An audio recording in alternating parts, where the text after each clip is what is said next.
Okay, one thing you should notice is that aquifers aren't always up and down. They're not always flat. In this case, the aquifer is slanting downhill. You can see right where the water is following the downhill slant of the aquifer. So we're going to imitate. Somebody has just been working on their car, and they spilled some antifreeze on the ground. And so that's the antifreeze. And no, they didn't think anything of it. It's just going into the dirt. But now it's going to rain. And as it rains, the antifreeze gets washed into the ground. So we're going to watch and see. If you can look and see right here, we can see that that antifreeze is already being carried by the groundwater down into the aquifer. But notice which direction it's going. It's going downhill. So what's going to happen eventually to the downhill well? As we start to pull water, so we're going to let it rain. Now we're going to start to pull water out of this well. Both wells are pumping, and I'm going to just unsquirt them, and we're going to watch this water, and the well pumping and the downhill motion is going to do something pretty awful to that pollution plume.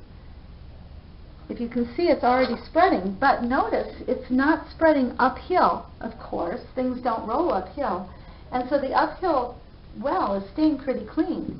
But the downhill well, you can see that the pollution has now, it's still pretty concentrated here, but it's spread all the way across to that point. And eventually it's going to reach this well, and we're going to start to pull contaminated water.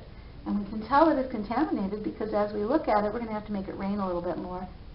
As we look at it, it's going to turn pink. But the uphill well, we can see as we watch, isn't going anywhere. Let's make it rain a little bit more, and we're going to watch what happens. There goes the pollution, continues to get carried downhill. And so now let's pull out some more water and see if we can get a polluted well. Okay, it's starting to turn pink. So we're getting the faintest hint of pink into the water. But if we pull from the uphill well, it's going to stay the same color. So let's pull from the uphill well and see if we're getting a hint of pink in that water as well. And we're not. It's just as clear as it can be. So you can see where that pollution plume is going to go. Now the question is, if you're working on your yard or something, how much knowledge do you have about underground water? Well, none. But should you be aware that anything that lands on the surface is going to probably find its way into a water source. So as responsible citizens, what does that mean about the way that we should treat anything that goes on the ground? Should we take the time to clean it up, or should we just hose it down into the ditch? I think probably you know the answer to that. So that's this demonstration of pollution.